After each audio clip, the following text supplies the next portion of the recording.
one, which was the original on the boat. Packed up on me the gasket or something to give out, so I'll give that a little service. I could do with one anyway because I ain't had a service on it. And then I've put the one I bought offline, it was a replacement in there. It's called the Aurora burner, and that is absolutely kicking out. This fan's absolutely beating that heat round because it's hot.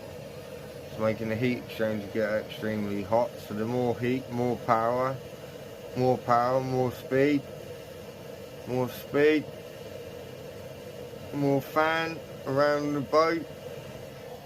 Tucker's absolutely loving it. Sound out as it has gone